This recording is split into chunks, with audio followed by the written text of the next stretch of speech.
That sounds amazing. I want to be in hospitality. Something else that happened to me emotionally when I went into that restaurant or that hotel for our posh meal, and that was something that sort of rose within me.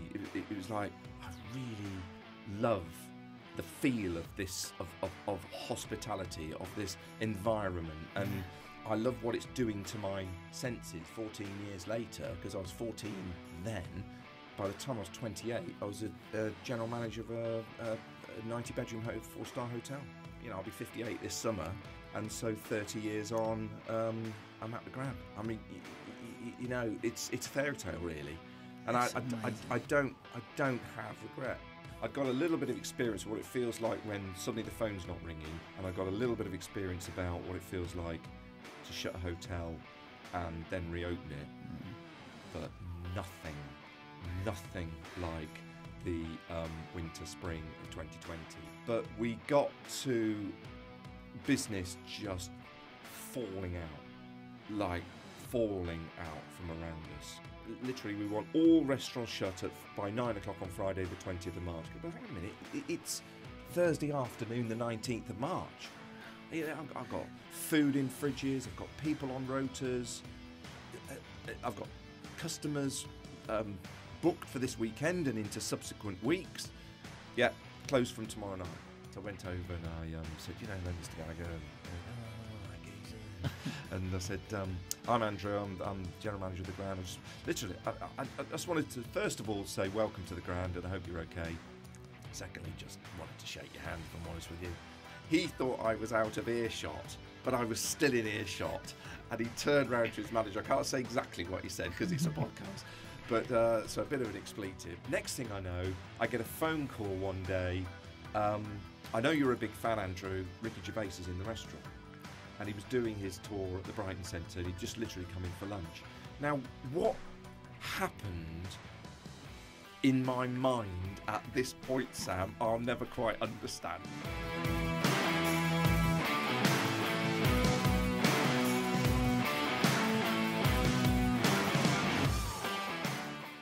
I believe everyone has a story to tell. Through seeking true, authentic insights about the entrepreneurial journey, I provide a platform for our peers to share their stories and inspire those that listen. This is the County Business Talks podcast, produced by H2 Productions. Okay, welcome to another episode of the podcast. My guest this week is someone that has been a prominent figure within the Sussex Business Community for many years. He's the Managing Director at the Grand, Brighton and Richmond Hill Hotels. I'm delighted to welcome the one and only Andrew Mosley to the podcast. Andrew, how you doing, mate? What an intro. I'm fine, thanks, Sam. Yeah, it's so happy to be here. Thank you for inviting me. Listen, we obviously both sit on the board at Rock and Horses Trustees. We've got to know each other a little bit. Yeah. But we've mentioned about trying to get this, and I'm glad we finally got it in the diary, and here we are. It's been often over drink, and that's often the barrier to something happening, isn't we'll it? Get that in the diary. Tell you what we'll do. We must do this. And say, yeah, right, let's have another drink, and then we'll forget we promised it to each other. So I think finally we managed to nail it down in the formality of an email. And absolutely. Here I am. So absolutely. Yeah. Mate, listen, I'm really grateful for you. I know how busy you are, so I'm grateful for your time. It's great to have you on. And look, we're gonna just jump straight in. I've been starting, obviously, a lot of the people's come on and they share their stories, and I'm keen to find out a little bit about where people, like, they're growing up, what that looked like, and how that sort of shaped who they are today. So, because that does have an impact on us, obviously. Yeah. So, yeah, I'm keen to tell me a little bit about that. You often hear people sort of say, I came from very humble beginnings, and we lived in a council house. My mum and dad, and my mum and dad didn't have money. I was slightly more privileged than that. I'll be honest with you. Although what I know now is I look back and I definitely saw my mum and dad making sacrifices to help us with our education and to enable us to have the things in life which we had. And so we lived in a very modest house, 3-bed, semi-detached in a not particularly glamorous part of town, sort of thing, up in Northamptonshire where we were, and most of the time we were holidaying just in France. I remember we went to Majorca a couple of times. That was as far as we ever went. We weren't doing what people would describe as glamorous holidays. And but they were very, very kind. You know, they educated me and my brother privately, and I think that gave me a really big boost in life. They helped me through university. You know, they allowed me my golf membership, and I was passionate about golf, and there was always a positivity in the house. You know, I remember. I don't ever remember there being kind of times when I look back and go, wow, those times were tough as a family. I always just look back and think, yeah, it was good growing up in that family unit, and I know them a lot. I mean, thankfully they're still, you know, alive to thank them for, and I'm very grateful to them. Yeah, it was good. 'Cause that's such a like, from someone starting out, that grounding and that support, love that you can get from parents is. My mum and dad are still together. I've got a great relationship with them, and they taught me a lot. Work ethic mainly was a really big thing, but I was surrounded by love, and you grow up in that environment, and it's a massive step in life, isn't it? Yeah, it is, and even now, all those years on, 50 odd, 60, nearly 60 years on, friends of mine look and sort of say, we can see you are a really tight family unit still. You know, my brother, myself and my parents live within sort of 30 miles of each other in Hampshire and Dorset, and we see a lot of each other. And when we are together, there's clearly a really strong bond, and that's never gone away really. And as I say, I'm very blessed for it. Yeah, amazing. That's lovely, isn't it? Yeah, it is. And then obviously, because you talked about uni and stuff, you studied sort of hotel management as well, didn't you? So look, but was that desire to get into sort of hospitality, was that from a young age? Where does that come? What did, you said about golf. Do you still play golf now? I still play a bit of golf, yeah. But would you play off? These days, mid-teens, something like that. Nice. But back in the day, I was, you know, again, very lucky because mum and dad supported me, and they enabled me to play a lot of golf, and then they transported me to where the golf was, and all of those things that dad's taxi and so on. But I played for my county as a golfer when I was a bit younger, and that was an amazing experience, and we won the East Midlands League, and it was really good. But of those fairly modest holidays that I just referred to, we were in Cornwall for a week, and I'm pretty sure I was 14 years old. So we're going way back now, and just once in the week, because we were self-catering, once in the week, mum and dad would treat us as a family to what was described then as a posh meal, and I'm not quite sure looking back it was particularly posh actually, because I now know where we were going. But as a 14-year-old, I was made to wear a tie, so you know it's like this kind of shows a little sort of the structure of our family, that it was like, you know, we're going for a posh meal, so you put your tie on, Andrew. You know, I'm 14 years old. Anyway, I will do because you told me to, Dad. So that's okay. Yeah. So we went for this posh meal, and actually at this posh meal in the summer of what would have been 1979, we were served coincidentally by two young people from my hometown. So they were in Cornwall. They'd come from Northamptonshire for the summer season into Cornwall, and we were sitting there having our posh meal, and mum and dad started chatting to them and found out that they were from the hometown. So you know, tell us a bit about what you do here. And well, what we do basically is we serve breakfast, and then we go to the beach.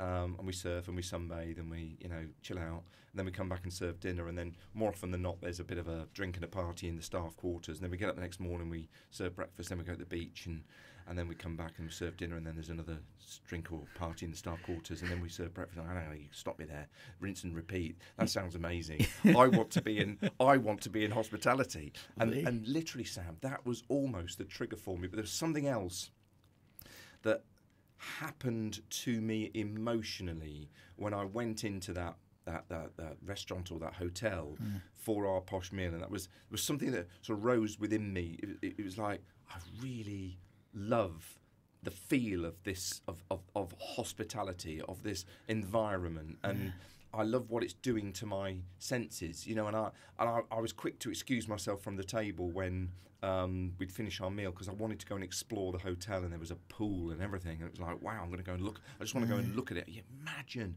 a pool in a hotel. This is incredible. And it literally was that triggered me at 14 years old to say, this is what I want to do.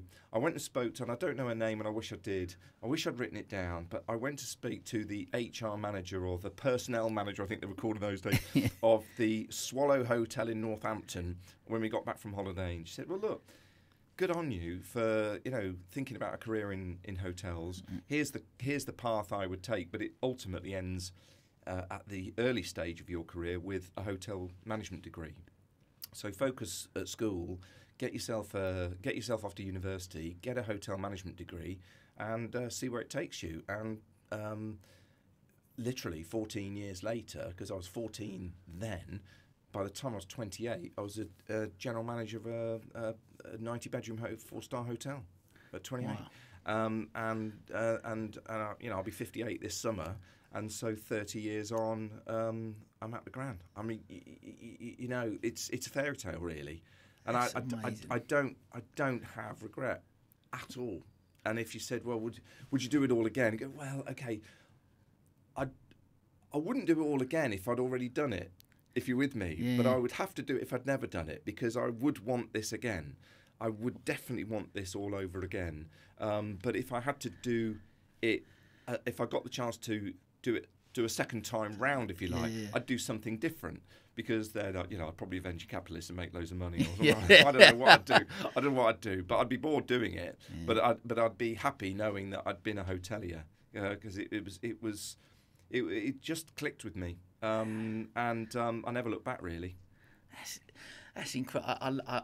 One, you can tell still now, sitting here talking about it, the passion that you talk about it with, and you see you in the hotel and walking around, and I'm sure obviously running a hotel of that magnitude comes with stresses and pressures as it does, but you can tell that the joy that it brings to, I guess, in the role. And for me, if I was going to be a footballer when that didn't quite work out, as like many young lads, didn't have a clue what I wanted to do. And I love talking to people who have that, because to have actually that drive and ambition from that young age, and that focus as well to go, that's the path I'm going to be on, that's where I want to get to, and I'm going to make sure I get there. That's quite incredible. I guess back to what you were saying about your parents and that grounding they gave you, that they supported me, and and the industry has changed massively, and I'm a massive ambassador for it. And if anyone's thinking of getting into the industry but they're scared of the long hours and the poor pay, then think again, because it's the hours have changed and the conditions have changed and the pay has improved, and all of those things that the industry's got such bad press about have gone away in the main. However, back then, that's what it was like. It was long hours and it was rubbish pay. But Mum and Dad were privately educating me, and they were giving up fancy holidays to fund my education. But they still stood by this choice I'd made, where Mum worked at an accountancy firm in I think a secretarial role. But even so, she was mixing it up with accountants. And Dad was a partner in an estate agency business. And here comes son number one of two, because I've got a brother, saying, I basically want to be a waiter. I think that's what they probably heard in their mind. I think if I could have said, I basically want to be general manager of the Grand Brighton, they go, oh, that sounds good. But I wouldn't blame them at all for hearing that other voice in their head at first and thinking, my word, is our boy making the right decision here? But hopefully I've proved that I did. And they didn't try and deter you from that? No, they didn't. They absolutely supported me. And again, all the love I have and appreciation I have for that is just unmeasurable, really.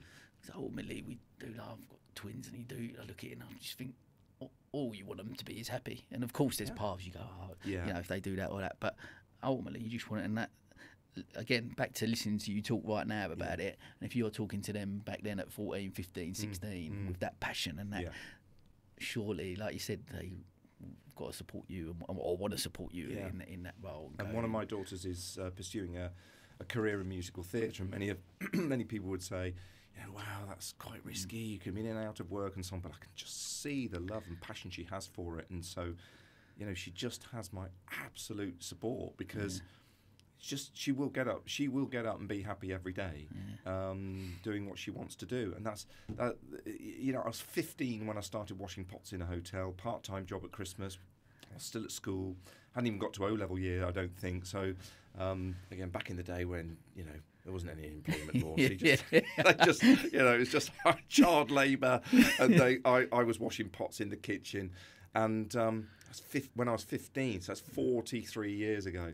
And from back then, and I know you're going to ask me the question about what teenage advice I'd give myself, but I'd say make sure you do something that makes you happy, because 43 years is a very, very long time. Yeah. And if you're going to retire at 65, let's say, 50 years is for most people a bulk majority of their life. And so you've got to get up in the morning and be happy with what you're doing, because you're spending a lot of time with people that you work with, a lot of time in the businesses in which you work, and so you've got to be happy, haven't you? Yeah, you have, and I always have been, in the main. Obviously, you know, we all have our slightly bad days, but generally speaking, it's been amazing.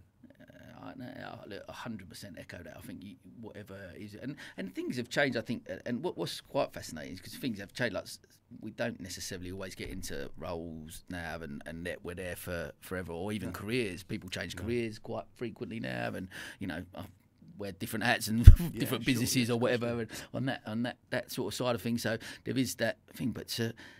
Because my wife's very similar to you. She, from 11 years old, she wanted to be a solicitor, and she's a criminal solicitor and a managing partner of a firm, and she's never wanted to do anything else, and that's her focus, and she was up this morning and out the door. Yep, going to court. And looking forward to it. Yeah. And I think that's if you're lucky enough, because not many people are that lucky, I don't think, to find that real passion that they really genuinely love, and that is. Because it does help with focus, and because if you go, I might go into hotel management, maybe that might be something I do.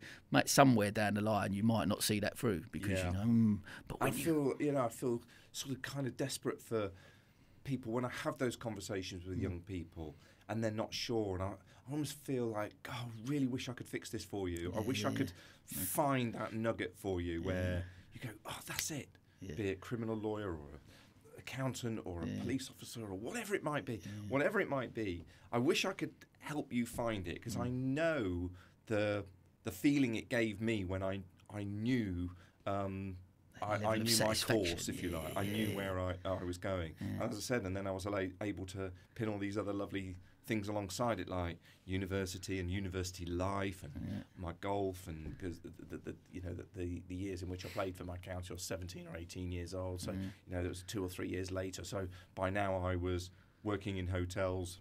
I was now out front. I was serving customers now. I was a silver service waiter. I'd hit the big time, and and I was silver serving in the evening because I played golf all day in my school holidays. And you think, living the dream, absolutely, with a supportive family behind me.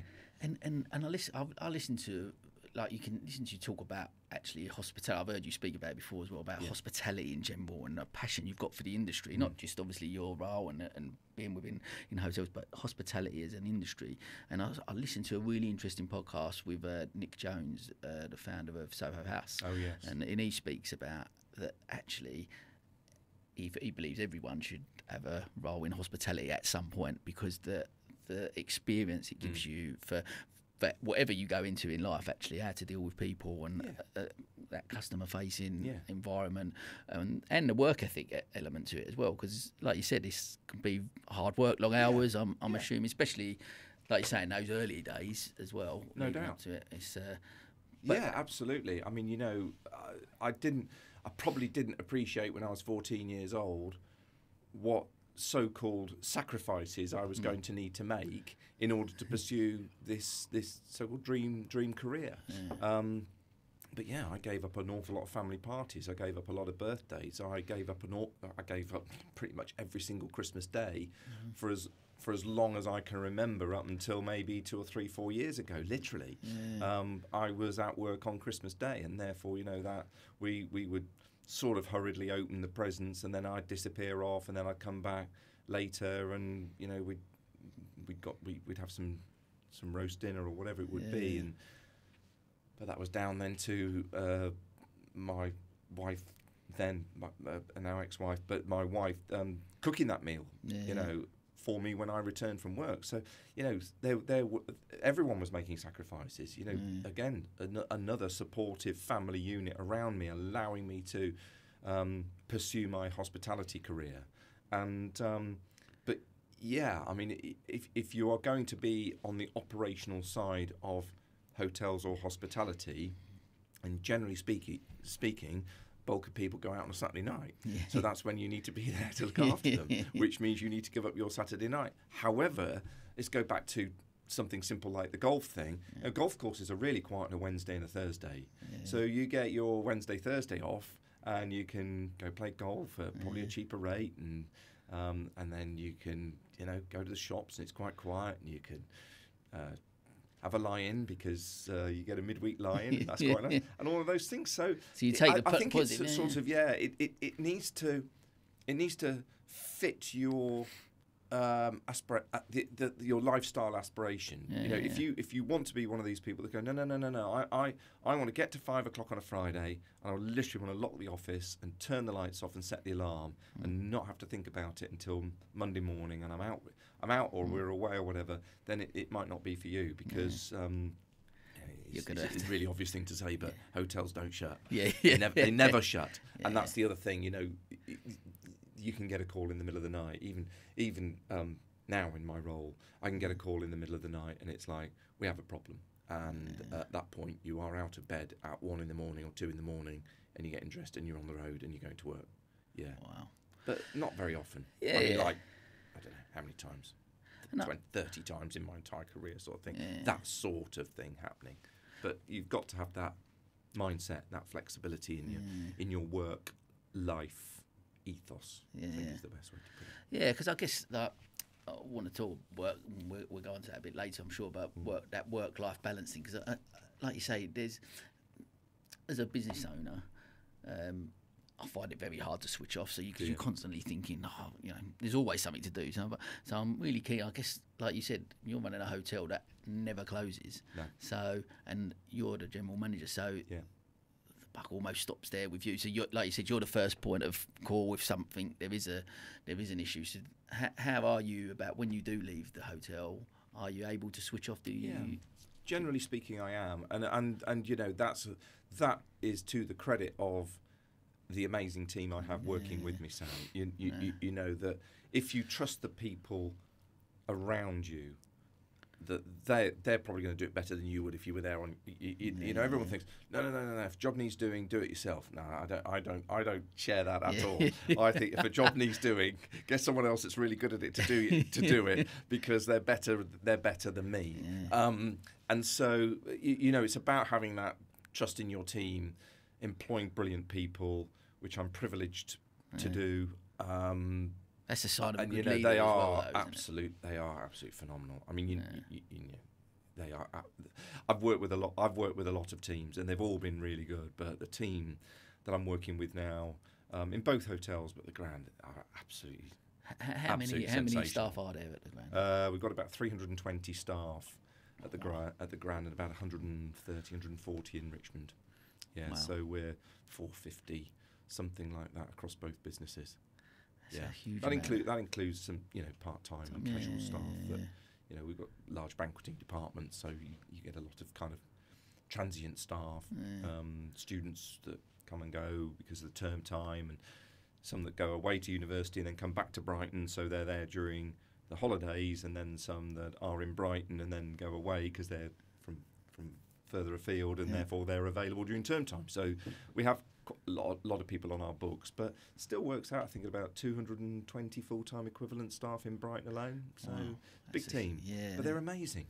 Absolutely amazing. So I can go home most of the time. I can go home, and I can so-called put it behind me as I drive off down the road. But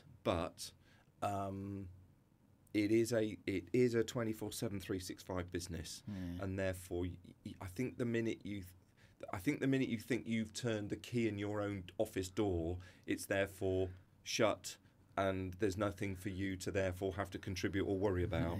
Then that's where you fall over as a hospitality leader, because it is always there, and and you know, anything from people are sleeping and you want them to be safe to people are, I don't know, drinking and you want them to be having a great time. And it's 3 a.m. You're in your bed, but they're not. And I may have been there till 3 o'clock. You have to get used to that a bit. You have to get used to that. Yeah, you have to be very sort of emotionally aware of the business and the people, both customers and staff within it. And I think if you, as I say, if you lose sight of that, then you've probably lost your way in your leadership role in hospitality. I think you've got to always be, it's always got to be in the back of your mind, but you've got to be able to switch it off in order to have a good time in your own life, but your sort of social time, if you like, but also in order to get that kind of downtime, mental downtime. It allows you to recharge. There's a couple of bits obviously taken out, like from a leadership point of view. The sign, I guess, of a great leader is being able to delegate and empower people and trust people to do that. And you can hear again you talking about the team that you've created there, and that. So I'm interested.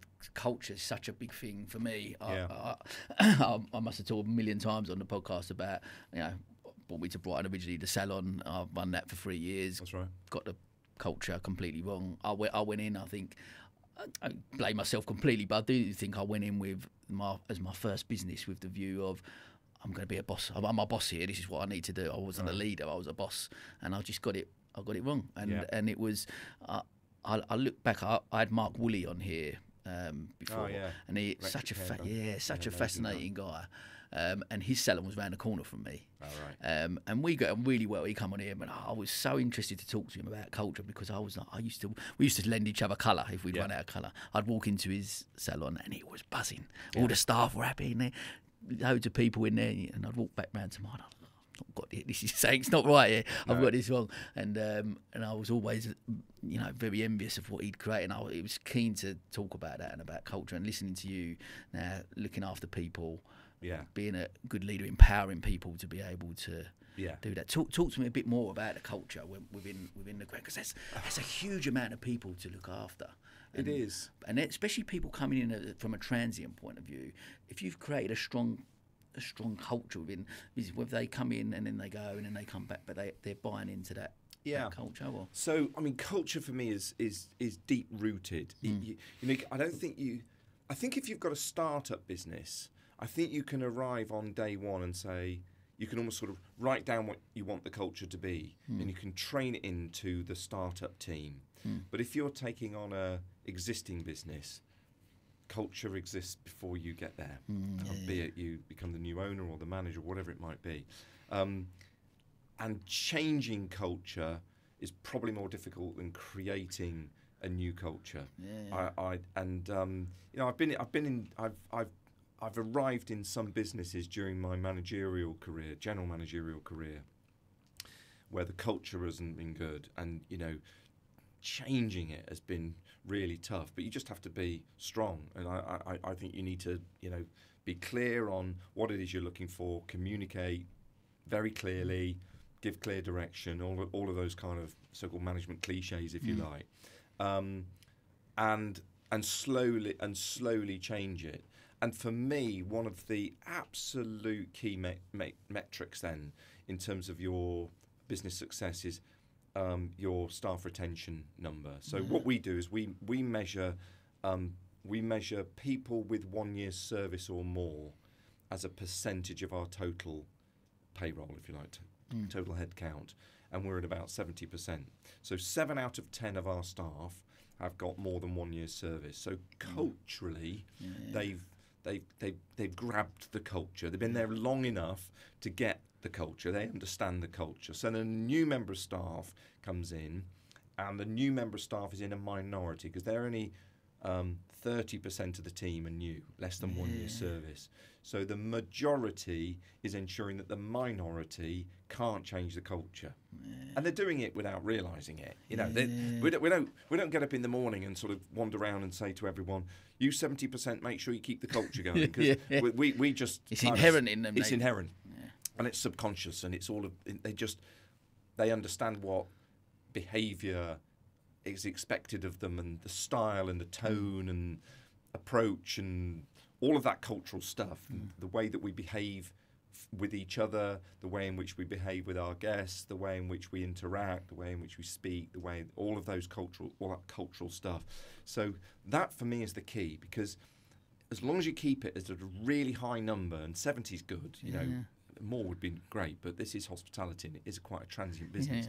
But 70 is a high number, and as long as you keep it up there, then at that point, newbies, if you like, to the business can't change it. So you remain in control. But of course, what you've got to do, you've got to get it there in the first place. Because if you take on a business where the culture is rotten or bad, and 70% of the team have been there more than a year, you've got to persuade that 70% to change. And you can do a little bit with the 30% that are coming in, but if the 70% are digging their heels in, then they won't let it happen. So that's where it's more difficult. Now, in a startup business, you start up on day one, and everyone's new. So the whole 100% of your team have got less than 1 year's service. So what's the culture? This is what it is. And all you need to make sure of then is 1 year on from then, everyone's still speaking that language, if you like. And then you lose a couple of people and you recruit some new staff, and your majority are on board with your culture. But for me, I just think that's absolutely bedrock to a success of any business, actually. And so, for example, at our management meetings, our senior leadership team meetings, which we have generally speaking once a month, that's the first item on the agenda. First item on the agenda is our people. Yeah, we don't start talking about profit until, I don't know, item number 7 or something like that on the agenda. Wow. People, customers, sales, revenue management, marketing, property, maintenance of the building, all of those things which will impact profit positively if they're done well. But you can't just say, right, let's look at profit. Have we made any money? Because the likelihood is, I believe anyway, and others may disagree, but fine. I think the likelihood is that you won't be making money, or you won't be making as much money as you possibly could have done if those other sort of key performance indicators, if you like, aren't in place. But on our senior leadership team agenda, people are at the top of it. So how's our retention? How's our engagement? In other words, our staff satisfaction, and what vacancies, leavers and newcomers have we got, and any vacancies? We're running, I don't know, 5 or 6 vacancies out of 300 plus positions. It's nothing. Nothing. You know, that's not threatening to your business at all in an environment that big. And I know of hospitality businesses that might have, out of a headcount of 300, might have 60, 70, 80 vacancies at any one time, like now. Now. So, you know, the industry was really hard hit by COVID, and EU nationals going home again and not coming back, and you know, all the stories that you see in the press about people not taking up positions in hospitality have been hard hit. But you know, touch wood, we're doing something because we're keeping people, and you know, we're again, it's a bit of a cliche, but we're a good old bunch of people, and we're a happy family actually, and we respect each other, and we all just see each other for the role that we do. It's not like, well, you're a waiter and he's a restaurant manager, therefore he's more important than you. It's just, no, he happens to be restaurant manager, you happen to be a waiter, and if one day you want to be restaurant manager, then you know, here's what you do to develop yourself in order to grow into that role. But that doesn't make anyone any more important than anyone else, and we're all just doing the job that we're employed to do, you know. And I genuinely mean that. Absolutely genuine, because people will go, yeah, he's bound to say that, he's the boss. I genuinely mean that. But and actually, just by listening to those figures and stuff, and because that was one of the things I really wanted to find out, I'm assuming the culture does filter right from the senior leadership team all the way down to everyone in between that, all the different roles. And I was keen to explore that with you, because I'm like I say, I love a little football analogy, I guess, from time to time. But I guess ultimately, especially on that magnitude, everyone is part of that team, aren't they? And if you haven't, if not everyone's in that cog is doing the right thing, it's going to fall down at some point, isn't it? Yeah, so absolutely. Everyone's got to be on that same page. Everyone's got to right from whatever you've been employed to do your job. You've got to be. And one of the key roles amongst many of a so-called leadership team, therefore, is to spot it early when it wavers, because it can do. You know, your retention score can go down for whatever reason, and you know, ours did because of COVID and people leaving. We had to bring new people in, and suddenly the business got very busy. So proportionately, we needed more newcomers because we needed a bigger payroll because we suddenly got so busy post COVID. So suddenly it was like, hang on a minute, that percentage has gone down. Right, we've got to keep an eye on this because otherwise we're in danger of the culture shifting out of our control, if you like. You know, we'll try and hang on to it, but we can see it starting to move out of our grasp, and so let's make that one of the kind of key tasks for now, if you like, to ensure that it doesn't. So you maybe communicate even more than you would normally do, and have some staff meetings and some extra training, and all of these things that then make sure you're getting that culture back into everyone. That, you know, and of course, behind all that, it's making sure that the culture that you set in the first place is the right one. Yeah. Of course, Otherwise, you write something down, and then 10 years later, you've driven a culture in, and suddenly you think, this is really we need to change this culture. So again, I go back to my team, the team around me, who are absolutely fundamental in creating that culture. That culture. You know, I'd like to think I've got a little part to play in there, in contributing to what it should look like. But there are lots and lots of other people as well contributing to it, probably more so than I am. How early on was that, though, that you went up when you go in at the Grand? What was the culture like when you first went in there? Well, it was still a good culture. You know, everyone. You know, wanted to do a great job. They were customer focused. But I think I could probably say we've made change in two areas. One was everyone was a bit down. I understand why. You know, it was 2010. It was post financial crash. Very little investment in the business, and I think they allowed that to get to them a bit.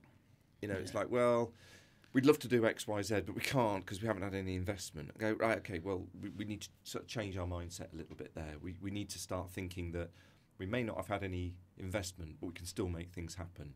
And they were making lots of things happen, but you know, maybe things that you're saying are unachievable right now could be achievable if we just change the way we think. So culturally, I think we just changed our mindset a little bit. I think as well. And I'm clutching at straws a little bit here because it was still pretty good back then. I think it was a bit compartmentalised, a bit departmentalised. So, you know, it was a little bit. The obvious one is, well, there's, you know, sales, and then there's the operation, and the two don't match because sales promise the world, and then operations can't deliver it, and then sales get frustrated that their clients haven't had great delivery from, you know, the operational teams. You go, hang on a little. Well, two things here. We're all in this together, and they're not sales people's clients. They're the business's clients. They're all of our clients. And it doesn't matter whether you're selling, delivering, behind the scenes or out front. They are all our clients because, again, I know it's cliche, but they are the ones paying our wages, right?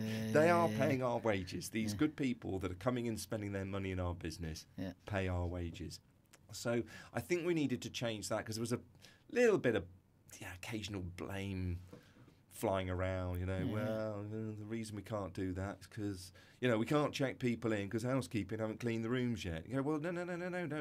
You know, we're all in this together. So what is it that is preventing us, for example, from getting the rooms back on time for people to check in?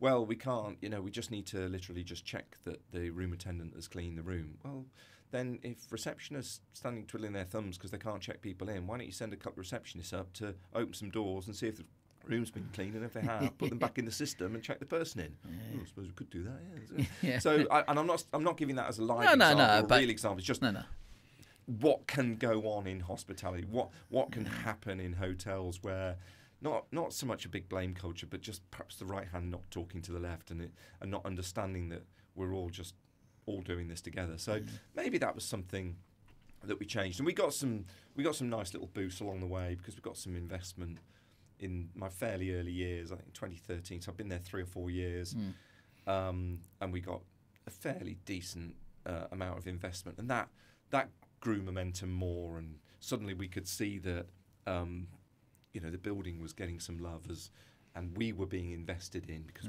we felt part of it, and then culturally that helped change us as well. But it's good, really good culture. Yeah, we always have a bad day, but it's a brilliant place to work.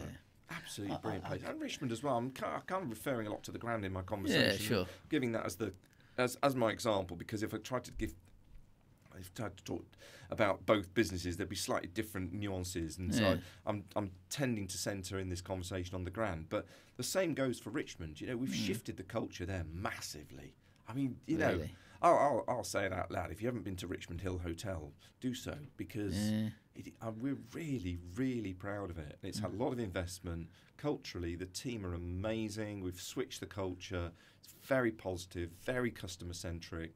So would that be with Richmond Hill, there was not a great culture there? Well, they were underinvested, and they've been kind of left out a bit. I think they've been a bit underloved over the course of time, and beaten up a bit by management companies, and not our owner, but our owner had chosen to put the business in the hands of a management company, and I don't think they'd given enough sort of love. I think they'd given close quarter attention, but generally to profit conversion and costs, and so everyone felt a bit browbeaten by the whole thing.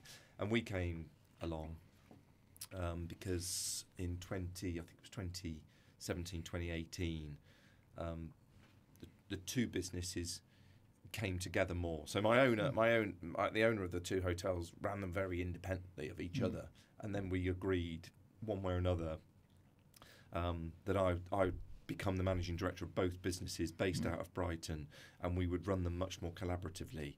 And so we were able then to go in and maybe approach the so-called over management in a different way. That so-called head office management style was different to what they'd been used to, and suddenly, after some getting used to it, they realised that this was a much better way to be. And then our owner invested really good money in the bedrooms, and kitchens were redone, restaurant was redone, bar was redone, public areas were redone, lots of really good, really good refurb, really fantastic refurb. And I think at that point then you could feel it shift, and we lost 1 or 2 people along the way because culturally we thought they probably weren't going to fit long term. So we had a nice professional conversation with them, and they went on to pastures new, and we put people into the team that were a better fit for where we wanted to take it, and it's gone on in leaps and bounds. Absolutely. So I'm so proud of that business as well. It's a lovely place to go to. Okay, I just wanted to say something about one of our sponsors, Creative Pod. It all starts with an idea, the kind of creativity that wins hearts, changes minds, and drives new behaviours. Creative Pod is an award-winning full-service marketing agency that work with their clients to become their outsourced creative department for a fixed monthly fee. For almost 20 years, they've been offering clients a full-service approach in everything from branding, PR and social media, to web development, pay-per-click and print advertising. They've been County Business Club's outsourced marketing agency for over a year now, and it's been a real game changer for us as a company. To find out more, get in touch with the team at www.creativepod.uk.com. Okay, back to the podcast. It's fascinating to listen to you talk about it again, especially the culture side of it, so passionately. For me, like I completely agree with you. Like I said, from my own experience on that smaller scale, but knowing that culture is the bloodline of any business, and I truly believe it. And actually learning more so over the last couple of years, and I guess coming out, where I want to pop onto that now in a sec about COVID and stuff and coming out of that, but actually looking after people, and they are the key. If you look after them people, that will filter down to the clients, so then that communication to the staff then filters onto the clients, and that's where it all, it's all a cyclical thing. So no doubt. So talk hospitality. You're going to mention COVID, aren't you? How could we come on here and not talk about COVID? I mean, hospitality was all hit. Hospitality hit harder than most. Yeah. I mean, general manager there. What's your mindset? March 2020. Well, when Boris gets up and says that. The only parallels I can draw to what happened around COVID was, first of all, the financial crash, and it must have been September 2008, was it 9? Anyway, in that year of the financial crash, I'd been on holiday in August, and I came back in September, and we hadn't had a phone call for any events. And I was like, it was, what on earth's going wrong? You know, I've never known anything like this. As soon as you come back from your holidays in September, the phones start ringing from the events market, placing their bookings for the rest of that year and into the following year. And the phones were dead. And that was a massive wake-up call. It's like, wow, this is what happens when something goes wrong globally, when something goes wrong. The other one, which is a much more of a sort of micro example, was norovirus. And in my last job, where I was a general manager over in Winchester in Hampshire, we were struck big style by norovirus. You know, it's an airborne viral disease. It gets people extremely quickly with, you know, extreme symptoms. And I had to shut a hotel because of norovirus. So it was Wednesday and someone fell ill, and then Thursday a whole conference went down, and on Friday we shut the hotel and we didn't reopen until the Monday.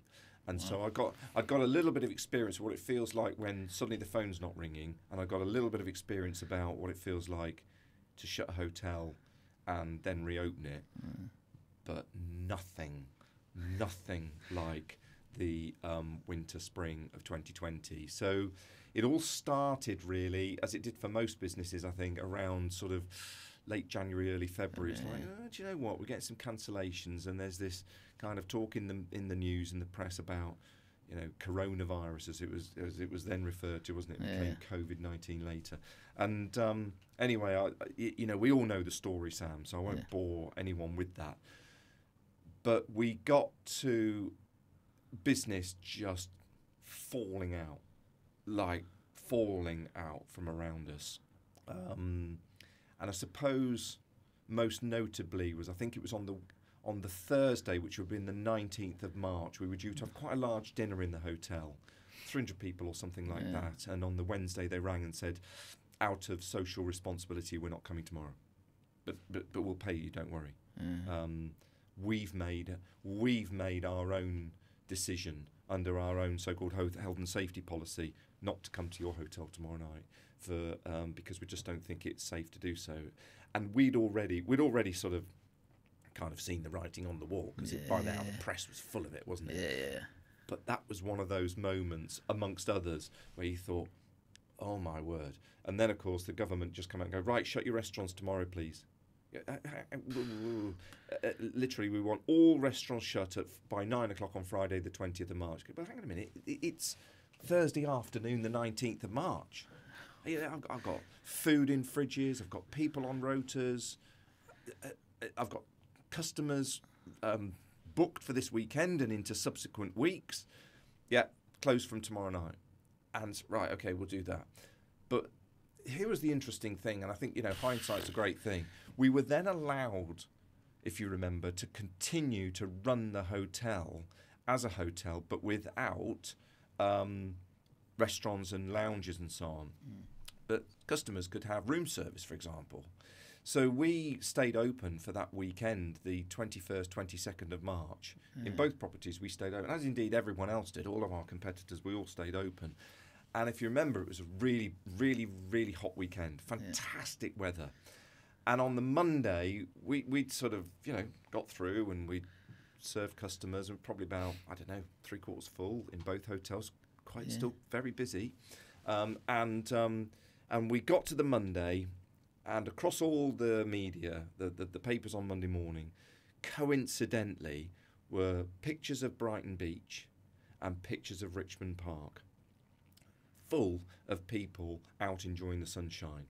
And I rang my owner up early afternoon on the Monday. I said, "Have you seen the press?"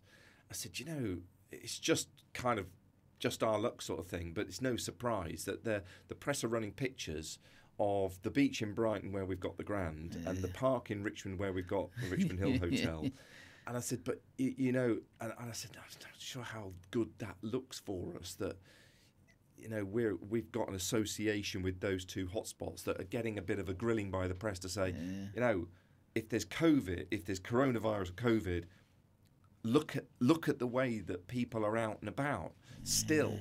So I said, I remember my words exactly. I said, I actually think it's becoming, my words, socially unacceptable to run a hotel, to have a hotel open at the moment. He said, do you know what? I agree with you. And so we shut the hotels at 4:00 that Monday afternoon. Really? We shut them. Yeah. We rang everyone up. We rang everyone that was due to check in during the day, and we shut and we checked everyone out that morning from the Sunday night stays, and we rang everyone that was due to arrive that evening, and they didn't come, and we shut. And then Boris Johnson went on the television at 8:00, I think it was, that evening, and said, if you're in hospitality, you need to close your businesses tonight or tomorrow morning latest.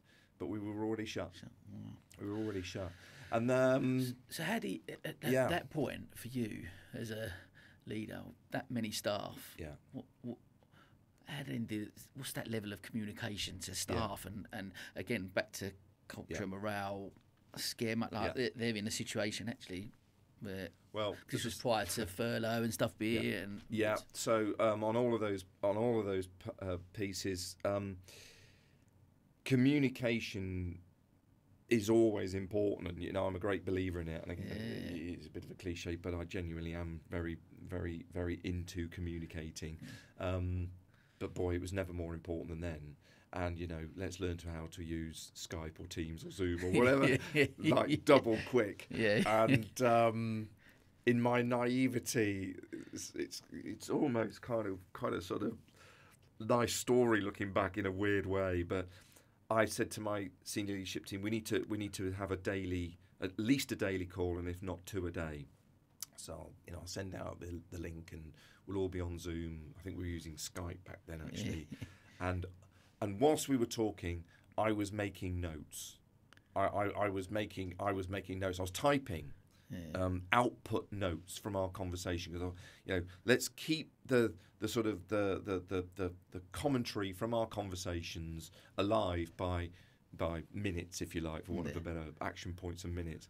And then each next call I'd then add to it and amend them and so on. After about a week of this, these notes were getting quite lengthy, and I suddenly thought, it's going on longer than I thought, this COVID thing. So I'm going to stop typing, because we'll just talk. We'll just talk. I'm going to stop. That's a book, right? It would have become a book, wouldn't it? 2 years later, it would have been a book. So it just shows how kind of naive we all were. And then we then put means of communicating with our staff in place, and we did our very best to communicate with them and try and reassure them and update them. We are privileged to be under the ownership of a very generous organisation who chose not to claim on furlough, but to pay us all as a team. So, financially, we had that reassurance very early on, and the staff, I know, felt great comfort from that. They knew that they were now being communicated with. They knew that they were being paid, and therefore, let's be loyal and stick around and see this through and be as supportive as we possibly can. Because I get back to that culture piece, when stuff like that does happen, and then actually you do go, we're going to look after our people, and that comes from the top, and you go, right, we're going to look after everyone, and then actually you all come together because you've created a great team culture. You've all come together to go, actually, we will get through this, and we'll get through it together, whatever needs to be done. Yeah. With so many changes, I guess, within hospitality, within the rooms, and within people coming into the restaurant eventually and stuff. All the stuff that you had to set up to just accommodate people to actually be able to open your doors eventually. Like, getting the staff on board with all of that comes to that strong culture. And I think we reopened, if my memory serves right, on July the 4th or something like that, 2020. So it was a long old haul, March the 20th, really, March the 23rd when the hotel shut, through to July the 4th. But because we were paying the staff in full, we knew we were paying anyway. So let's face it, the profit and loss account was taking a hammering. So that kind of, stopped being a worry. It was a worry, but it stopped being a worry if you take the positive in that. Yeah. And so it meant that it became safe to return staff to the business maybe 2 or 3 weeks before the 4th of July reopening date. And because we were paying people anyway, we were able then to bring them back into the business, retrain them, do some proper health and safety training in terms of COVID procedures, cleaning, the way in which we interact together, the way in which we are to interact with our customers. And that really made a massive difference to the reopening of the business on July the 4th. It meant we were totally on our game. And again, I heard a few sort of horror stories of competitors or other businesses where it was literally sort of 10 o'clock in the morning on the day of reopening. They brought the staff back and said, right, is everyone okay? Let's go. And then their owners or bosses insisted that they would open with all bedrooms available, and so the hotels then filled up and restaurants filled up, and just couldn't accommodate. Chaos. Couldn't cope. We opened in Brighton with 50 of our 200 rooms. It's all we reopened with, just 50. And in Richmond about 30 of our 140 rooms, 35. So 25% to start with. Edged it up towards 50% by the end of July, and didn't actually get to full bedroom stock until the end of August 2020. So we just took a very gradual approach to reopening our business, slowly but surely, understanding we could cope, doing it well. Knowing that the staff had that bit, I guess, again, back to the communication with the staff, knowing that actually we've got that support. We're not chucking you straight into the deep end. We're going to do this in a gradual process. We're all learning here, so we're going to learn together. And we've all got short memories now, because we're nearly 3 years on. We're coming up to that date, 3 years on, but we wouldn't, we weren't just worried, we were scared at that point to get in a lift with anyone. How does a concierge do their job when they're scared to get in a lift? So, just something as simple as taking luggage to a room for a customer, you can't touch the luggage, you can't go into their room with them, you can't go in the lift with them, so it had to be kind of baby steps, really, towards towards operating as normal. But I mean, we didn't operate as normal until really May 2021, when we reopened after lockdown 3, because many people forget lockdown 2, which was November 2020. Suddenly hospitality was shut again for a month, to put this so-called, what did they call it, a sort of a break clause into and suddenly we were closed now for a month, and then on Boxing Day 2020 we were closed again. But by then we were becoming quite good at closing the business, reopening the business, and the staff would go, we know what to do now. Because back to the retention piece, we'd kept staff. They'd been part of the closure of the hotel, they'd been part of the reopening of the hotel, they'd been part of the journey we'd been on to bring it back to so-called full operating capacity, but we weren't, because there were no events and there were still restrictions. And then they closed it again at the beginning of November. Then they reopened it again at the beginning of December. Then they closed it again on Boxing Day. And then they reopened it again in May 2021. And generally speaking, the majority of our team were doing that because they got good at it, just as they get good at all the other things that they do. Part of the culture, I guess. And we're going to do this together. And we're all in this together. We support each other, and let's do it. Yeah, but the most extraordinary event for so many of us, and such a terrible event, and loved ones lost, and really terrible. Absolutely terrible. And so, you know, good God, it's pretty bad, isn't it, when you whinge about hospitality being closed because of COVID? I mean, people were losing loved ones and dear ones. There were far bigger problems, way bigger problems than we were ever going to have. But drilling it specifically to running a hotel, it was just an extraordinary event. You know, the Grand previous to COVID had only ever been shut twice, and one which we know in recent times because of the IRA bomb in October '84, and previously to that they shut it during the Second World War so the soldiers could stay there, and that's it. That's in its nearly 160-year history. And, you know, we closed it 3 times in the space of 12 months as a management team. not something to be particularly proud of. But, you know, it goes down in the history books. But it will go in the history books for all the wrong reasons. But we did it. And we did it with our heads held high. We did it professionally. And it was very rewarding then when... You know, I remember the first customer, literally the first customer walking back through the door on July the 4th, 2020, and he said, "I am so pleased to be out of the house. I didn't care how much the room was. I didn't care which room I'm in. I don't care.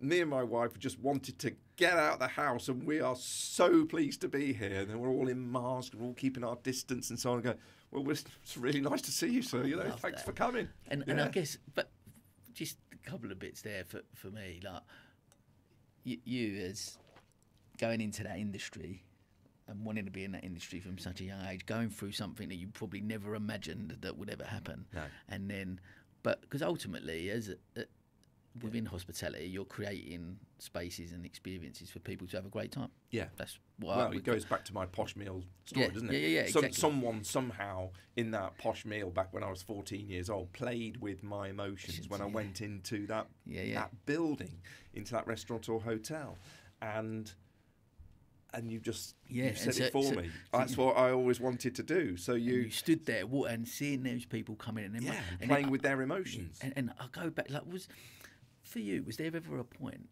that you looked further down the line and thought, "Are we ever going to get back to that?" Did you always believe this is gonna change? We are going to get back to, like, let's take for example, I was there at the first Best of British. Our friend Ryan, who runs first Best of British, back at the Grand, 500 people in there. That I can honestly say it was almost like the level of emotion in that room that day was incredible. It was.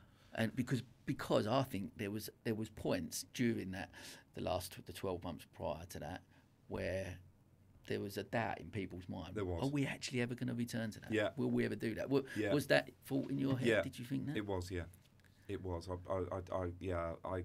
I was in not a particularly dark place emotionally and mentally, but I was in a bit of a dark place business-wise back in January, February, March of 2021, I think. Third lockdown, winter months. You know, let's face it, we all remember the first lockdown because, you know, it was sunny, wasn't it? And it was the summer. But that third one, when it was, you know, short days, long nights, dark, cold, and a bit lonely, if I'm honest with you, because my partner's in retail, and retail was allowed to be open, and all these things, and, you know, so I was left in the house on my own a bit, and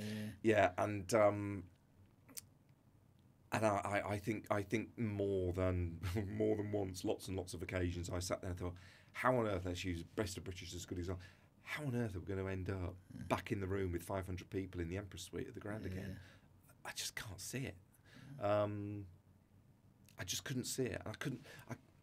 There were all these suggestions coming out of the events industry to sort of say, well, if we did it like this, and we did it like this, and we did it like this, then we could make this happen. But it was like there were anything from don't shake hands with people to one-way traffic to go and return from the toilet if you need the toilet. You go, how are you going to do that? How are you going to walk people all the way through the suite one way, to go down the corridor into the loo and then come back and return to your table on a sort of, you know, anti-clockwise basis, and everyone in single file and keep a metre between you? It's like, this won't happen. And let's put people every other place sitting at a table. You go, well, then a table of 10 becomes a table of 5, and a table of 5 is maximum of, say, 250 people in the room.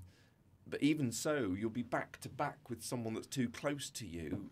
It just won't work. So at that point, then you do 150 people in the room, but 150 people in the room it's just not financially feasible. So you then have to charge the client more money for the product they're receiving, be it a meal or whatever it might be, and they won't be in a position to pay that. So, but then you've got to persuade staff to serve in that environment, and how are you going to stop people shaking hands? I mean, it's just my mind was very clogged at that point. It was like I can't see this. This is, and then all of a sudden, and it was almost kind of, it almost happened quicker eventually, because it took a long time to happen. But when it did happen, it was almost like, wow, as you say, here we all are in a room together. There's 500, and how are you, Sam? Give us a man hug. It was weird, wasn't it? And there must have been that moment at Best, not just Best of British. Obviously, you do so many different events, but let's use that as an example for our mutual friends. You standing there that day and looking around and just must have been magical for you. It was as a general manager of a hotel, an industry that you've seen brought to its knees, that you've been passionate about and loved. It was, but honestly, it was tempered a bit for me as the manager of the business with the worry of sure. I hope this is okay.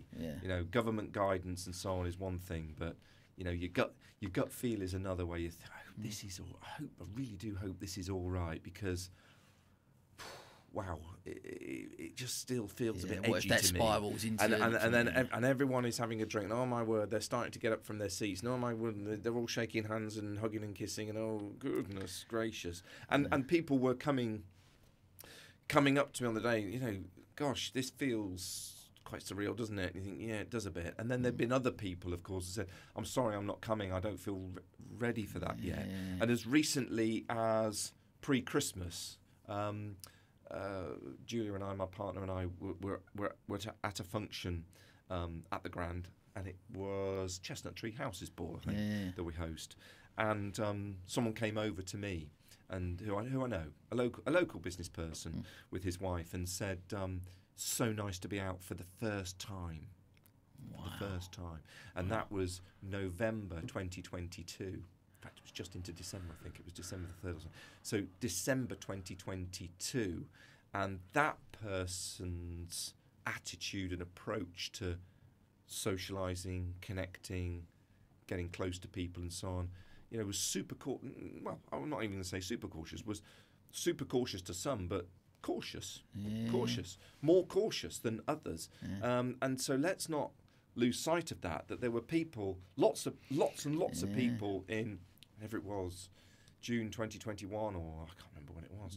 June 22 was it? June 22 was it? 21 would have been, June 21. June 2021, when we were in the room, and but lots of people weren't in the room because they were still, no, I'm not ready for this. So you're mindful of that as well, and you're mindful of reputation. You're mindful of something going wrong. You're mindful of people becoming ill, and it was. And fingers point quite quickly, don't they? It's like, well, that's because you allowed us into the room. You go, hang on a minute. We followed guidance. We always stuck to the guidance. We put all sorts of other things in place that meant that you were temperature screened on the way into the building, whichever point at which you came into the building, be it through the function entrance or the main entrance or through our staff entrance for our team, you were temperature screened. There was an app on my phone that would beep wherever I was, on holiday or at work, that would beep if someone was outside the parameter on the temperature threshold, and we would then all come together, because there was a number of us that had that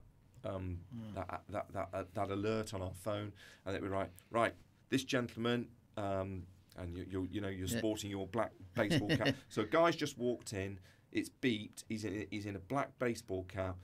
Check the CCTV. Where did he go? Go and get him and bring him back and do the test. And if he fails it 3 times, we're going to have to ask him to leave.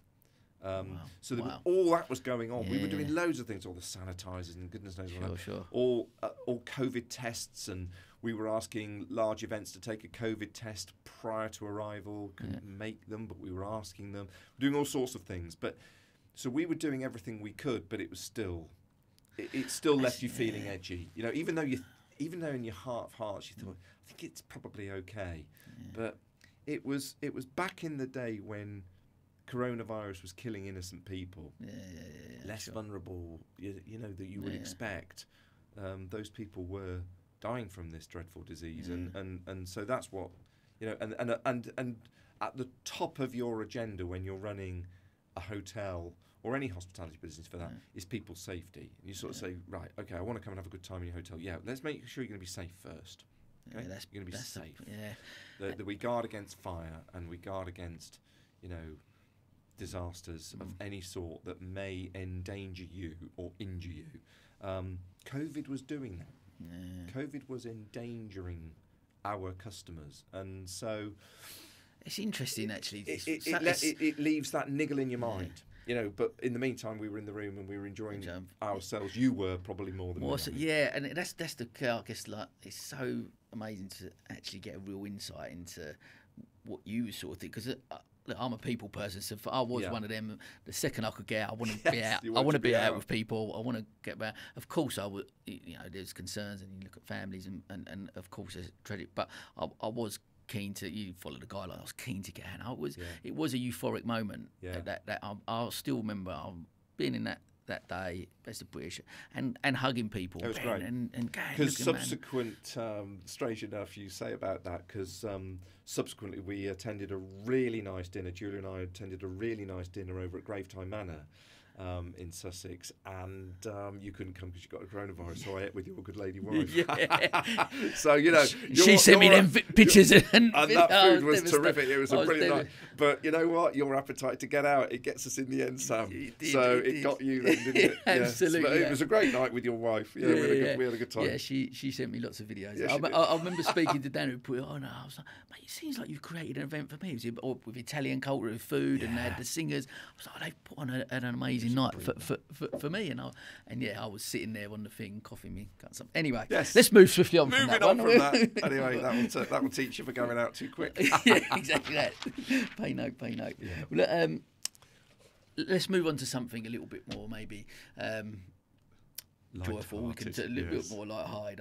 Listen, I appreciate you giving us an insight into that, because look, for whatever reason, hospitality definitely affected. So it's a great something of running a hotel of that magnitude and having an insight to that. So thanks for sharing that. But with over the years, obviously working in hospitality in different areas, must have many stories to tell, I'm sure. Yeah.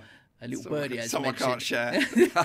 I'm sure. Yeah. I'm sure there's one or two you might be able to look. Of course I can. There's a little birdie mentioned to me to ask you about maybe some Liam Gallagher, Ricky Gervais.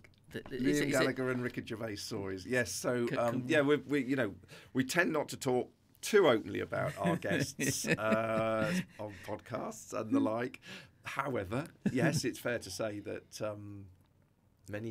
quite a few years ago now, it was with his band BDI. I think they were called BDI. It was once he'd left Oasis, and him and Noel had probably fallen out, and he'd gone off on his own in a strop. Yeah. And BDI were playing at the Brighton Centre. So all of a sudden, there's Liam Gallagher sitting in our bar. And I don't think he was staying. I think he just decided. No, maybe he was staying. I can't remember. Anyway, he was in our lounge with his manager. And you know, back in the day, I was quite a big Oasis fan. So same. I don't make a habit, but it's going to sound like I do when I tell the Ricky Gervais story in a minute. But I don't make too much of a habit of kind of wanting to rub shoulders with the stars, because. One, it makes you look like really stupid, and it definitely did on both these occasions. And secondly, they're just normal people that want to be left alone and have a meal or a drink or stay in a room or whatever it is. So anyway, and I worry a little bit that we potentially put the business at risk if we do, because if we hassle these people, then eventually they'll just say, do you know what, can't go to the Grand because we get too much hassle. Yeah.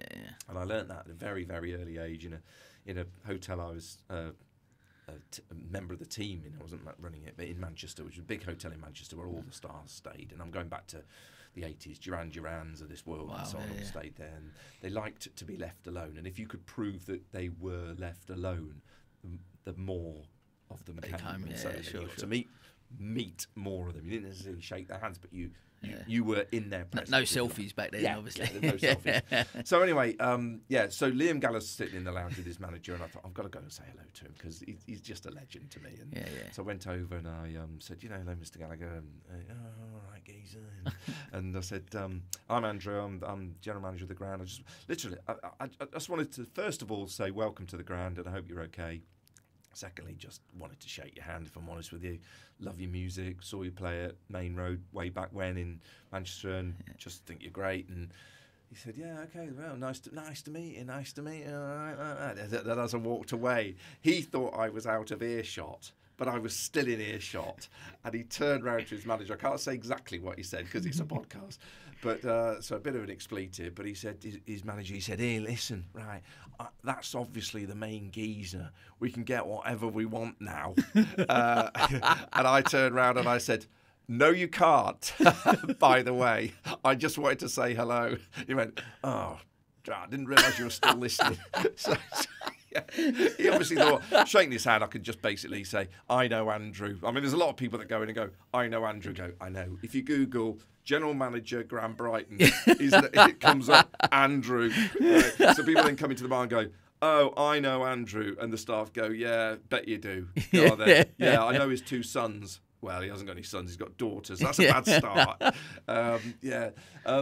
Ricky Gervais. Oh, my God. I still cringe when I tell this story. It's so bad. And the Brighton community has found out about this one, and it's spread quite. I know who to get, because I thought I told this person in a bit of sort of social confidence. Anyway, I'll get him when I next see him. Ryan Heel, his name is. Anyway, so one of the charity dues, I just love The Office. The Office, that first series of the UK Office. I mean, the one with Steve Carell's funny, but the one with Ricky Gervais, UK one, it's legendary to me. I mean, I can watch it again, I can recite it, and it's just one of those things. And I've got to be honest with you, I think there is a bit of David Brent in all of us, and I think there is a bit of David Brent's team in all of our teams. And you can't help yourself sometimes but think, do you know what, that's Keith from accounts, isn't it? And that's Dawn on reception, and that's why it was so genius. And that is David Brent, and that's why, because we could identify with these people. Anyway, I was at a charity do, and I bought a big frame. I'm talking about sort of 3 foot by 2 foot of 4 photos of legendary moments from The Office. One of which is the dance scene. The other is with the 3 of Stephen and Gareth and David Brent sitting there and looking into the camera, and just all these 4 photos signed by Ricky Gervais, right? And in a frame, and I don't know, I was paid £300, goes to charity. It's all for good cause. I bought this thing, and at the time I was in my house. Had a little study, and I had this thing on the wall. It just worked well in the space, but then. As I say, my marriage broke down. I ended up with someone new. We bought this lovely little cottage, and my partner Julie is an interior designer. She said, I can tell you for a start, you're not having that in the house. So don't even think it. So I thought, right, where am I going to put this? I know. I'll put it on my office wall at work. So here I am, managing director of the Grand, and sitting proudly above my desk is The Office, this picture of The Office. Anyway, I get a call. So obviously people see this. So they come into the office and they see this picture and go, well, there we are. This is a bit random, but it makes me laugh. That's nice. Okay, I know there's a bit of David Brent in me. I get it. And next thing I know, I get a phone call one day. I know you're a big fan, Andrew. Ricky Gervais is in the restaurant, and he was doing his tour at the Brighton Centre, and he'd just literally come in for lunch. Now, what happened in my mind at this point, Sam, I'll never quite understand. But I suddenly felt compelled to pick my big frame off the wall and take it down to show Ricky Gervais. So I'm in my suit, my pocket chief, you name it. I'm like usual sort of, fancy self, wandering around the hotel with my big frame. Went into the restaurant, and he's sitting in the corner of the restaurant. He's the only 2 people at that point sitting in the corner of our terrace. And I walk over and I say, this is either going to go really well or really badly. And that was my opening line to him. So at that point, he's confused because he's looking at me going, who is this bloke in a suit with a big frame under his arm? I go, I'm Andrew. I'm managing director here. And he just did, yeah. And I said, I'm a big fan. Okay. And so much so, I once bought this big frame with of The Office. He went, yeah. And so I showed, this is all I was getting back from it. And if my impersonation's not good enough, you can hear him in your head. Yeah, whatever. Yeah. And he said, let's have a look then. So I showed him it. He went, yeah, that's The Office. And he went, yeah, that's my signature. I went, good. Okay. Anyway, everything all right with your lunch? He went, yeah. It's good. Nice to meet you then. Nice to meet you. He went, yeah, okay. And that was it. So I walk out the restaurant and the staff are obviously sort of behind me, but I'd not spotted them because I'm so fixated by Ricky Gervais sitting there. So I walk out the restaurant, I walk past the staff, they went, you're right, Andrew? I went, yeah, I think so. And at that point I thought, while I'm down here, I'll go for some lunch in our canteen, which is in the basement of the Grand. So my office is on the first floor. The restaurant's obviously on the ground floor, and the canteen's in the basement. So now, Sam, I decide to take my big frame to the canteen with me to sit alongside me while I'm having my lunch. So then, I don't know, 20 minutes after I finish my lunch, I go back up to the office and I hang my big frame back on the wall. And my fantastic people director, who I've worked with literally since I started at the Grand, Andy, she's fantastic, passes by the office. And I said, oh, Andy, I need to talk to someone about something. I've got to get this out of my head because I've made... And she said, we're talking about the big frame and Ricky Gervais, aren't we? I went, how do you know that? She said, Andrew, the entire hotel is talking about it. It's gone round like wildfire. What possessed you to even go and see the guy? Because we know he's not that socially interactive. He just likes to keep himself to himself. So we knew that. He's not really interested in who you are or what you do. He just wanted to have some lunch, but you took your big frame with you. What were you thinking? And honestly, it wasn't even you could ask him to sign it because he's already signed it. I didn't need him to sign it. And he just looked and went, yeah, that's my signature. I went, I know it is because it's authenticated on the back and everything. Oh, but those are a couple, you'd heard of Birdie told you, as you say. I mean, there's thousands of stories. I mean, and as I say, some I can tell, some I can't tell. And it's not about pop stars and rock stars. No. It's about interesting people you meet. You know, I tell another story of a chap that was in the bar, just a regular, ordinary old chap sitting in the bar. And as I walked by, you the manager? Oh, here we go, complaint alert. Yeah. And I said, yes, I am. He said, I just wanted to say hello to you because I last came to a conference here in 1966, and it's lovely to be back. And I just said to my wife, one day I want to go back to the Grand and I'll just sit and have a pint in the bar where I had a pint back in 1966 at the conference. And I thought, that's so nice. And I went over to the bar staff, go over to table 4 or whatever it is, and ask that chap what he's drinking. And they went and served him a pint of bitter on the house, and it made his day. And I love that. That's probably better than meeting Liam Gallagher, to be honest with you, if I'm honest. But people are more interested in Liam Gallagher than they are the old boy who had his conference in 1966. But though it's about those fantastic people you work with, but that you get to meet. Thousands and thousands and thousands. We had an 80s revival staff party a couple of weeks ago at the Grand. And I'm slightly embarrassed to say that not only as they were playing all the background music during dinner, all these 80s cheesy hits, I'm thinking, I've got that on 7-inch vinyl. I've got that on 7-inch vinyl. I've got that in my attic. I thought, but I've met them. And it was like, I've just met so many. It's like I watch telly and I go, yeah, I've met them. Or they've been in the hotel while I've been there and I've seen them, Yeah. Mate, that is absolute gold. That's good gold. They're good stories. There's loads of them, as I say. For me, the thing that's come out of the podcast for me, one of the reasons I love doing it is the whole tagline, everyone has a story to tell. And listening to that story about the old boy, I love. Yeah. There's something magical about that. Yeah, it's lovely. Going back to the posh meal. Yeah. Playing with his emotions. Something was happening to him in the Grand that day that made him. His emotions had said, "I want to go back." His emotions had said, "I want to be there." His emotions had said, "I want to be in that bar because it helps me remember the good time of 1966 I had," and the way we then were able to add to that. Yeah.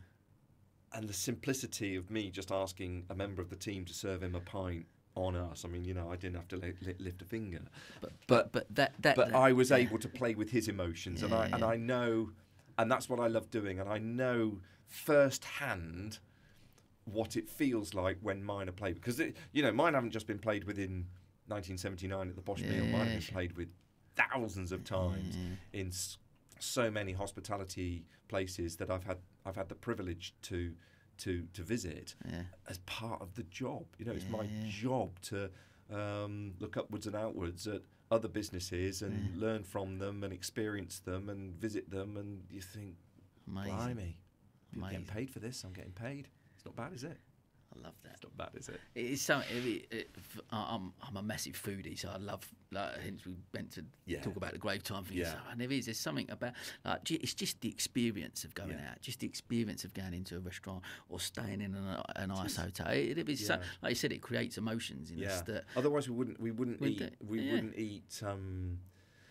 In my case, we wouldn't eat pizza outdoors on a sort of gravelly patio, basically under a bit of a tarpaulin roof on a plastic chair in the south of France, because the pizza's good, it's okay, the plastic chair is not great quality, the tarpaulin is not great quality, and if it rains there's often a leak, and there is a bit of gravel outside some shops actually, and yet I can't wait to sit there because it's what is happening to me emotionally that surrounds that pizza. It's the arrival on holiday, and it's what it means to me. And this place we go, we still go on holiday. I referred to it when I was going with my parents, and I literally to the same place 40 years on, because it's a mobile home we've got down there, and it's been left in the family for years, and we still go there, and that's my idea of a holiday, because it's not 5-star by any means. I can tell you this, the antithesis of everything I do. It's just shorts and a baggy t-shirt and a pizza on a plastic chair and a carafe of rosé that costs €7 or something, and I am in an amazing place emotionally, because my emotions are being played with, and I just feel fantastic, and that's what it's all about, Sam. Right. And it's interesting to hear you say that you feel that, because the food doesn't have to be brilliant, the drink doesn't have to be good, but your emotions something needs to happen. And for me, 100%, and for me actually, within your industry, I guess the beauty of it as well is you have the ability to create that experience and that emotion, because actually, how many places have I been to in my life where the food might not have been great, but that person who served me, or that person who's come has made me feel $1 million and created an emotion within me. The soundtrack playing in the background in the restaurant you're in, the candle on the table creating the ambience and the warmth of the light. The style of the person serving you, the actual crockery that the dish is served on, all make you go, wow, I'm feeling something here. And then, as you say, some food that's okay comes, and you eat it and it tastes fine. It's not mind-blowing, but actually the sum of the component parts add up to a great experience. Otherwise, we're back to old-fashioned Maslow's hierarchy of needs. You go out to eat because we need to eat to fuel our bodies. Well, we never do that. We never go out to eat because we need to. We go out to eat because something happens to us when we do, and that's why it's so disappointing when it goes wrong. I've paid money and haven't felt it. I love it. Well, look, listen, we're coming towards the end. Yeah, There's a couple of bits I did want to chat to you about. Just look, you've given us amazing insight into the hospitality industry as a whole, and what it's like running a hotel, the most iconic hotel in Brighton of that magnitude. Tell us just a little bit before we round up, a bit more about you and Yeah. personal life, what Yeah. goes on, what makes you tick, what other things outside of hospitality? Because you Yeah. can tell the passion there, but Yeah. what other stuff do you do? I heard a bit of sailing, maybe some singing. Talk to me Yeah, I about enjoy a it. good time. I do Yeah. enjoy it. I've got that kind of old ethos of never say no to an invite, because you never know when the next one might come. So we say yes to far too many, and so we're very busy socially. We enjoy that. We find energy together to go out and socialise. Got amazing wide network of friends. We live just on the outskirts of Southampton, near the water. Not overlooking the water, by the way. Before people coming into hospitality think, "Wow, you get a house overlooking the water." No, you don't. Okay, but we are near the water. We're near the coast in Southampton. So we do a bit of boating. I still play a little bit of golf, but not as much as I would like to. Really into my music. I play in a band. Sing in a band, sing badly in a band, but you know what? What type of music? The obvious covers, from Rolling Stones all the way through to, I don't know, we've done Foo Fighters in the past, but we do stuff that gets you tapping your feet, and possibly wanting a little dance and a sing along, and as I widely advertise, we're not great, but we're a lot better when you're drunk, generally speaking. It's back to the emotions thing. You come with a positive frame of mind and we'll sound a lot better than if you come thinking, I better go and listen to him then. But I really enjoy that. And again, it's partly social, and it's partly achievement for me, because I never ever thought I'd be in a band. I love my music, but I never thought I'd sing in a band. And suddenly I was invited to join some mates and sing in a band. And so we do that, a few pub gigs and stuff, and have a laugh with that. We're not going to get you down 500 at the Grand and you on the stage? No.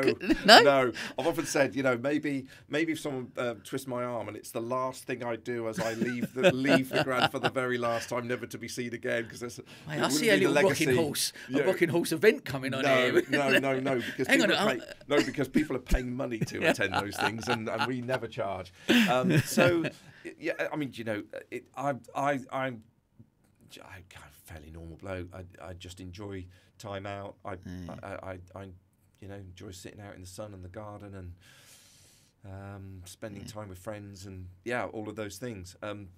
But as I say, we have this kind of don't say no to an invite, and sometimes it gets to grab us a bit, because you think, wow, now let's not say. Let's say yes to going to bed and getting some proper sleep, because it's time we just stop for it. That December running for you.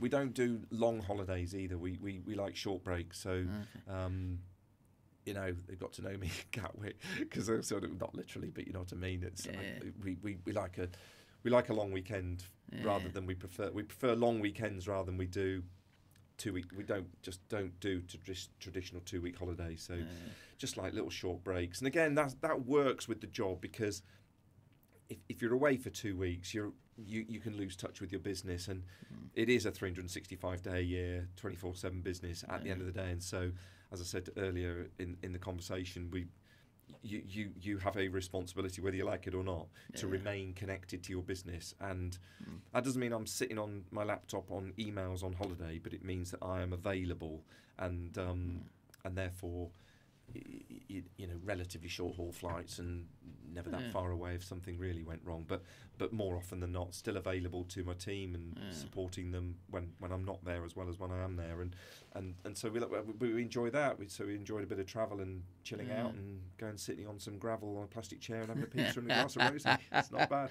Sounds good to me, mate. So I tell you what, one thing there actually, which is quite interesting, just over the whole conversation, just listening to you talk so passionately about, you can tell you just love what you do. So so for me actually, because I do as well, I love some of the business I run and the stuff I'm in, and I go away and my wife, you're not taking that laptop again.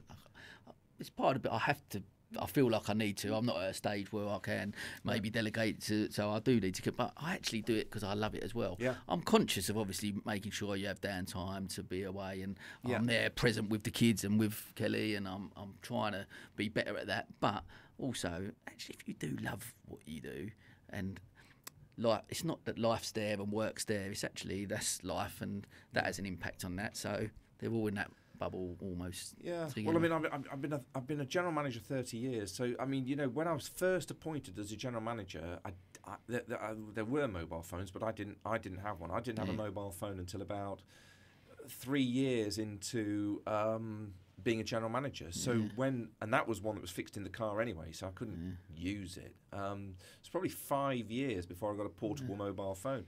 So when you went on holiday back then, you had to make sure that you were properly sorted, and there was some means or another for you to be contacted in the event of a big problem. And that was actually, I think, harder work than it is now. And some would say, yeah, but I don't like that ability to be contacted. I said, yes, but you won't be contacted. Most of the time, you won't be contacted. Yeah, sure. So, but also, and again, horses for courses. Yeah. Some do and some don't. But I don't mind checking a few emails on holiday and same. clearing down the inbox a bit and making the occasional phone call, because I know that it will benefit me when I then get back to work and back into the routine again, because I'm kind of slightly ahead of the game. But it will also then perhaps enable me to have half a day out here and there where my diary's clear, I'm on top of my work, team are doing a great job as always, and I can therefore knock off a bit earlier and, I don't know, play golf or go boating or go to a band practice or something. So I think it works both ways, and I've therefore embraced. It took me a while, but I've now properly embraced that connectivity when you are away from your business. Particularly for holidays, and it enables you to stay in touch. And the most recent example of that, when coincidentally we were away and I needed to be in touch, was when the Queen passed, and suddenly it was lowering of flags and hospitality. Is it respectful to continue? And all of these questions that were being asked, and extra bank holidays and week of mourning, and how we were to behave in our businesses, and blah blah blah blah. All of those things, and I was on the beach at the time, and it was almost just coincidental. I should think I'm a bit bored. I'll look at my phone and hang on a minute. There's all the royal family getting off a plane near Balmoral.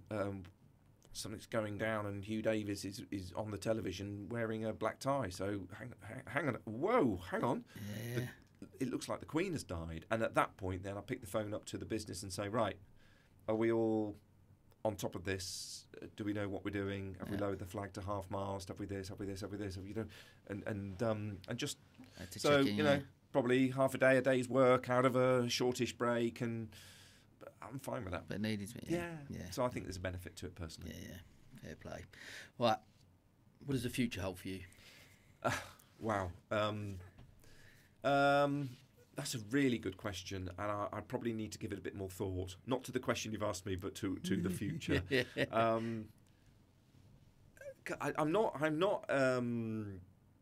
go with the flow type of guy. I'd probably like to think I am, but I know I'm not. So just if you sort of said, if you asked me the question, I said, let's see, live and let live. I'm not like that. I'm a bit more of a planner, and so the inevitable answer to the question is semi-retirement and then retirement at some point. I'm going to be 58 in July. I'm not ready to give it up yet. I'm still hungry and energetic and busy and loving it and happy with everything really. So I don't know. Let's see. Let's really go for it for 5 years. Doing whatever it is I'm asked to do and whatever it is I am doing, and at the moment that's the Grand, and never say never, but I'm very happy doing what I'm doing. So 5 years, regroup, I don't know when I'm 63, but it's very arbitrary, that number. It's 5 years, so it just adds up to 63 from 58 plus 5. And then I think I don't see myself. I don't see a sort of set moment in time where I close my desk drawer for the last time and take my man bag and put it over my arm and out I go into the car and I've gone forever, and then the next morning, we have a lie in and just do nothing and start to enjoy our retirement. It will be that period of semi-retirement where I'm getting some more personal time and some time away and some time with Julia and family and friends and all of those other important people to me, whilst at the same time working, doing something. And I enjoy mentoring. I enjoy being given the chance to tell my story. So I'm very happy on a stage with a microphone comparing or doing a bit of an after dinner speech or entertaining, if there is such a word. I'm not sure I'm an entertainer, but you know what I mean. So you tell kind of them like stories, the idea of that sort of thing. I've got a lot of stories to tell. I think if we go back to that kind of, you're 14 years old and you go for a posh meal story, and 40 years later we won a Katie, which is the industry's highest accolade, being best employer in hospitality. So there's a story of 14 to 54, and then there's a story of 54 to 58, because 58 I'll be 30 years as general manager, and who thought I'd be at the Grand. So I've got a story to tell, but most people sitting in an audience, let's say the Best of British or similar sort of social event, would say, yeah, great story, Andrew, let's hear the one about Liam Gallagher, Ricky Gervais, and all of those stories you say you can't tell, but come on, you can tell us. And so I think I've got something of a story to tell, and I always like hearing from people that sort of say, can you come and talk at my event and talk to me? So I was very humbled and pleased to be asked to come on this podcast and tell a bit of the story, but there's a lot more to tell. But I want the chance to do more of that. So that's what probably that period of semi-retirement looks like. Stay healthy, stay fit, stay positive, energised, energetic, and keep going, and it'll be somewhere around hospitality. It won't. Hotels, hospitality are in me, definitely, and won't go away. Love that. Look, thank you, one, for giving up your time. I know how busy you are, and to come on and share your story. Thank you. But what's for me really inspired, just listen, like your enthusiasm and your energy is so inspiring. Just that you can't help but get enthused by you talking about hospitality. Very nice of you to say so. Thank you. And I think because hospitality has had a bad rep over the years, and I think more people need to listen to your story, and more, especially that younger generation and people not sure maybe what they're going to do, but listen to you talk about it in that way. How could it not inspire that next generation to think, actually, maybe people haven't thought about getting into. And please, and if you're listening and you're thinking about it and you're not sure, reach out to us and talk about it, because one of the things that we do a lot of is community reach, to promote hospitality as a business to consider as a career, but obviously the Grand and Richmond Hill as hotels to work in. And as if by magic, we've got very, very few vacancies in our businesses, where some of our competitors have got lots more. So it's those initiatives work. But I love seeing young people who I can relate to, because I can take my life, reverse my life back 40 years, and see a young person saying, I really like the idea of hospitality. Will you talk to me about it? And I do. I'd like to think I do for them what the lovely lady who was the personnel manager at the Swallow Hotel in Northampton did for me when I was 15. 43 years ago nearly.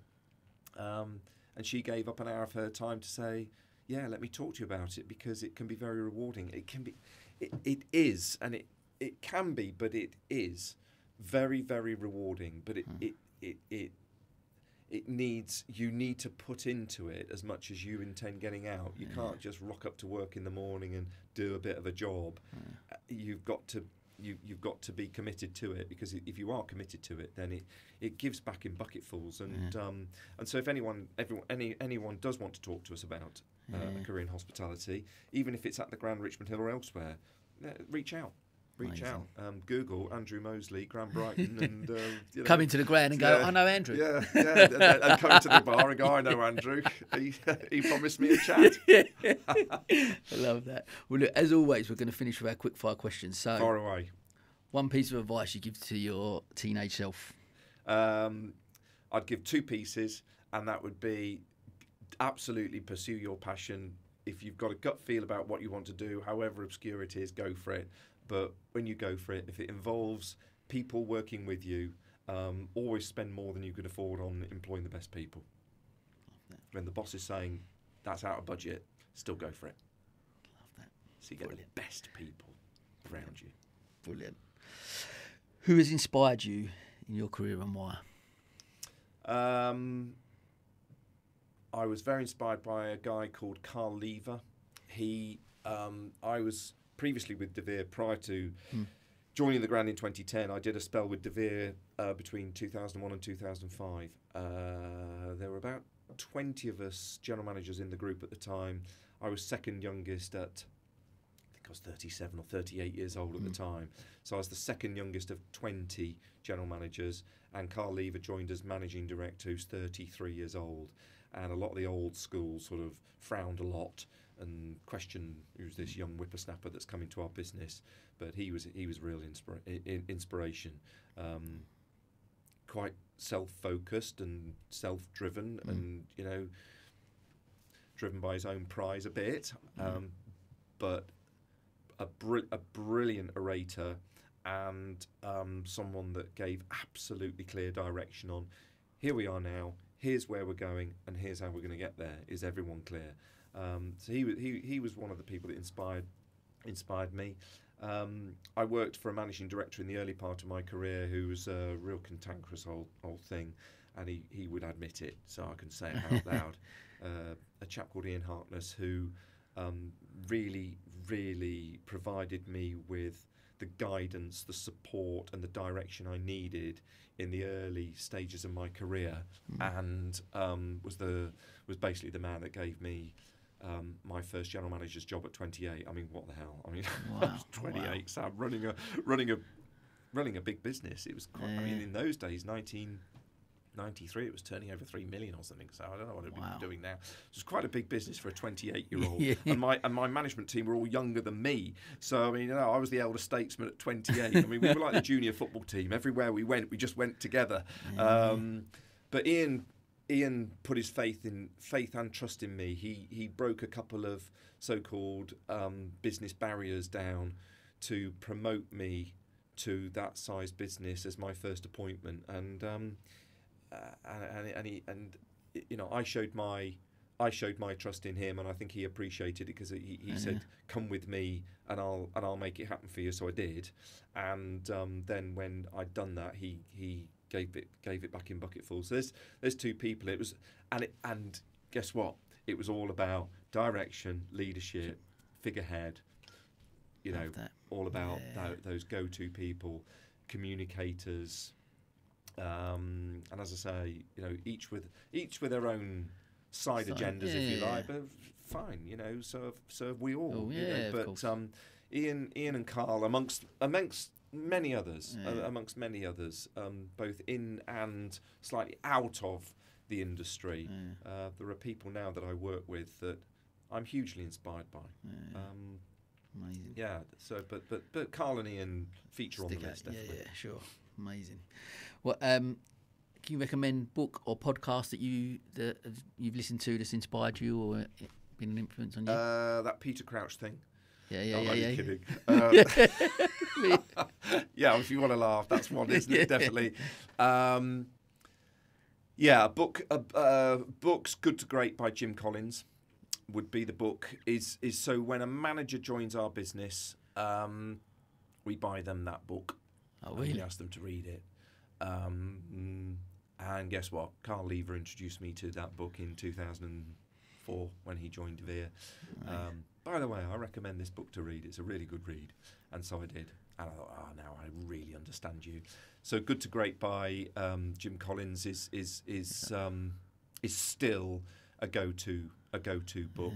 I haven't read it for many years, but I remember being very inspired a mini sort of like a mini speed training session that an HR director I was working for a business, and she did a speed session on emotional intelligence, and at the end of it she said, "Working with Emotional Intelligence" by Daniel Goleman, good read. So I think those are the only 2 management theory books I've ever read by a pool.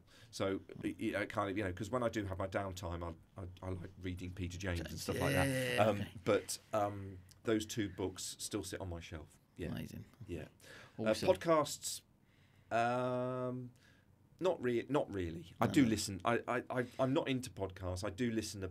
I've started listening to them. Yeah. I've signed up to Global Player and one of BBC Sounds and things like that, and so I'm digging my way around those. But I get too easily drawn by listening to the live broadcast and Lisa Tarbuck's show on radio too, which I just think is so brilliant. So she's my sort of go-to listen on sounds. Oh, really? I will listen to her show on Catch Up every week. Yeah, Love it. Yeah, can't listen to it live because it's 7 o'clock on a Saturday night. We're normally going out because yeah. we haven't turned an invite down again. So yeah, there we go. Right, final one. What's your one rule for living a fulfilled life? Get your work-life balance right. That would be it. So many people work to live. Live to work. I work to live. So, and you know, Carl, you live to work, don't you? You know, no, you don't live to work. You work to live. That's a rubbish cliche. For me, it's just never lose sight of why you're working and what you're in business for. It's to enhance your overall life. And I think sometimes we can get a little bit too bogged down with business and entrenched in it and overly focused on it, that we forget the peripheral stuff in our life, which is our life.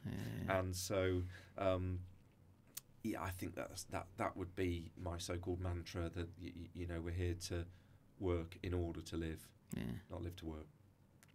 Mate, there we go. I echo that. And what a great way to finish. Wise words. What a great way to finish. I don't know. Listen, it's been absolutely fascinating. Thank you so much for your time. I've loved it. I've not laughed actually as much as on a podcast as much as I have today. So it's been great, but also just some great, actually brilliant insights. But ultimately for me, just like I say, the passion that comes across is phenomenal, and I think that will be what certainly, as for me, will inspire loads of people to do listen. So thank you very much.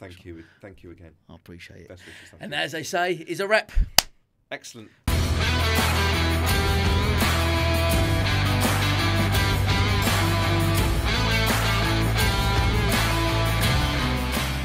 This is the County Business Talks podcast, produced by H2 Productions.